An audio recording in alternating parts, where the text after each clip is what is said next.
Good morning students. आज हमारी कक्षा 9 में वर्कशीट नंबर 39 है और आज की वर्कशीट में नया चैप्टर हमारा शुरू हुआ है, पृष्ठीय क्षेत्रफल एवं आयतन।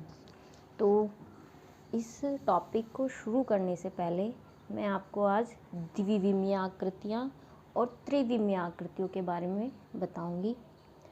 इनके बारे में हम पिछली कक्षाओं में भी पढ़ चुके हैं। द्विविमीय यानी 2D आकृति कौन कौन सी होती हैं। देखो, द्विविमीय यानी जिसमें दो विमाएँ हों, वे आकृतियाँ द्विविमीय आकृतियाँ होती हैं। ठीक है, जैसे आयत, वर्ग, वृत्त, चतुर्भुज, त्रिभुज, षड्भुज, सप्तभुज, अष्टभुज, इस तरह की जो आकृतियाँ होती हैं वो द्विविमीय आकृतियाँ होती हैं। अब जैसे हम को दिखाती हूँ आयत। ये एक आयत है, इसकी आमने सामने की भुजा आपस में बराबर है। ये भुजा इस भुजा के बराबर है और इसकी ये भुजा इस भुजा के बराबर है। तो ये आयत के बारे में मैंने आपको पहले भी बताया है। तो ये आयत है, इसमें केवल दो विमाएँ हैं, लंबाई और चौड़ाई। दो विमाएँ हैं और तो ये क्या है, एक द्विविमीय आकृति है। इसी तरह से वर्ग भी मैंने आपको बताया है। वर्ग के बारे में आप जानते हो, इसकी चारों भुजाएं, ये चार भुजाएं हैं, चारों आपस में बराबर होती हैं और प्रत्येक कोण 90 अंश का होता है। तो ये वर्ग है और ये भी हमारी कैसी आकृति है, द्विविमीय है। इसमें लंबाई और चौड़ाई है।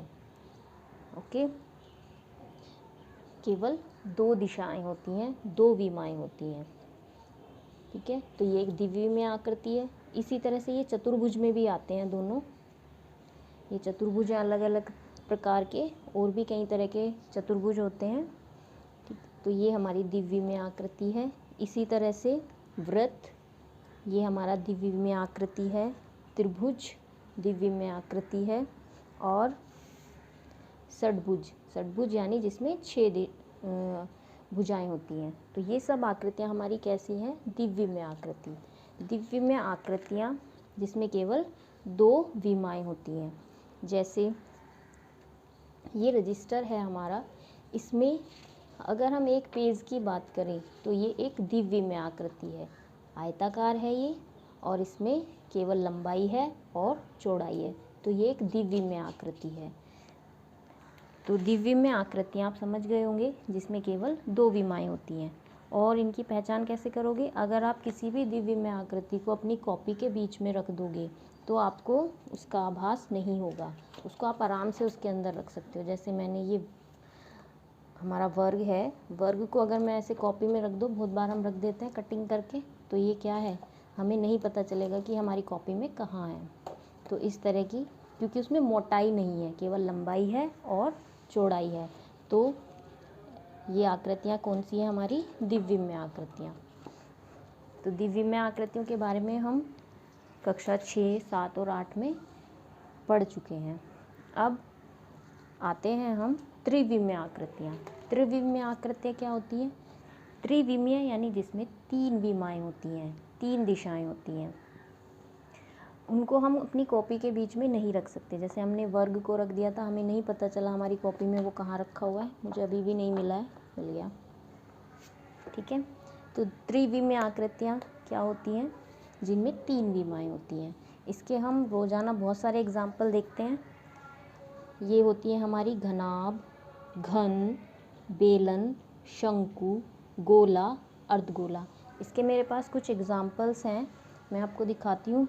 जैसे हमारा इरेज़र है, ये इरेज़र है, ये हमारा घनाभ होता है। इसमें हमारी क्या क्या चीज़ें होती हैं, विमाएँ, 3 विमाएँ मैंने बताई, लंबाई, इसकी चौड़ाई और इसकी ऊंचाई।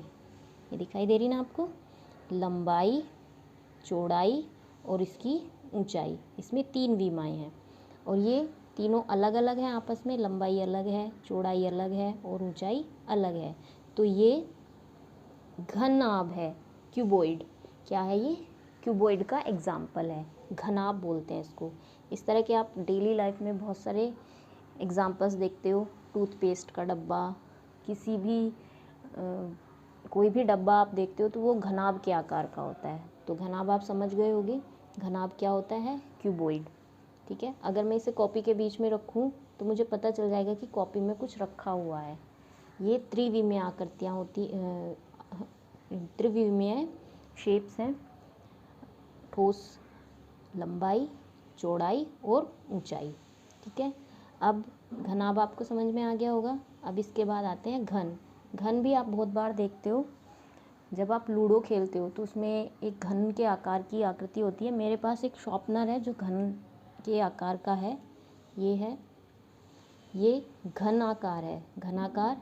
इसमें क्या होता है, इसमें लंबाई होती है, चौड़ाई होती है और ऊंचाई होती है।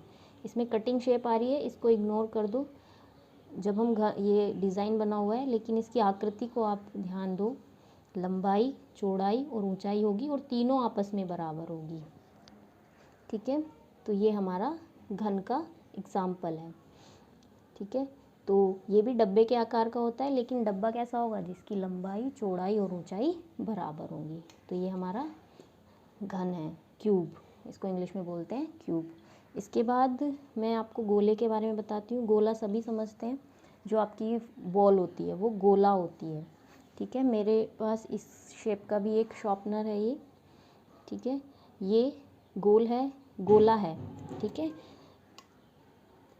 तो ये हमारा गोला है, ये भी त्रिविमीय आकृति है। अब अर्धगोला क्या है, अगर इसको मैं बीच में से काट दूं तो ये अर्धगोला बनेगा। ये खुल सकता है, तो मैं आपको दिखाती हूँ। ये दो अर्धगोलों में बट गया है। ठीक है, ये इस तरह से दो, इसमें नीचे शॉर्पनर है तो इसलिए ये नहीं टिक पाएगा। इसको देखो आप, ये अर्धगोला है। अगर गोले को बीच में से काट दें, आप बॉल को बीच में से काट दो तो जो बचेगा वो अर्धगोला होगा। तो ये मेरे पास कुछ शेप्स थी जिसको मैंने आपको दिखा दिया। अब ये त्रिविमीय आकृतियाँ हैं हमारी। बेटा ये कुछ एग्जाम्पल्स थे जो मेरे पास अवेलेबल थे, मैंने आपको दिखा दिए। आप लोगों को अपने आसपास देखना है कि कौन कौन सी त्रिविमीय आकृतियाँ हैं। अब जो त्रिविमीय आकृतियाँ होती हैं ये हमारी द्विविमीय आकृतियों से ही मिलके बनी होती है। जो 3D आकृतियाँ हैं इनका दूसरा नाम क्या होता है, 3D, 3 डायमेंशन। तो 3D आकृतियाँ ये 2D से ही मिलके बनती हैं।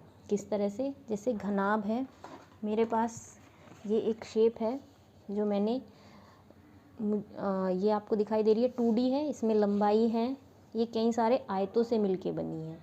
ये कई सारे आयतों से मिलके बनी है। किस तरह से, देखिए इधर एक आयत इसमें यहाँ पे है, एक आयताकार ये है आयत, एक आयत हमारा ये है और एक आयत ये है, एक आयत ये है और एक आयत ये है। तो इसमें कितने आयत हुए, 1 2 3 4 5 6। अगर मैं इसको फोल्ड करूं इस तरह से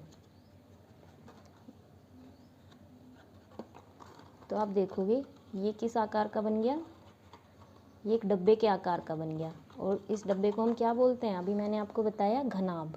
ठीक है, इसकी लंबाई, चौड़ाई और ऊंचाई अलग अलग है।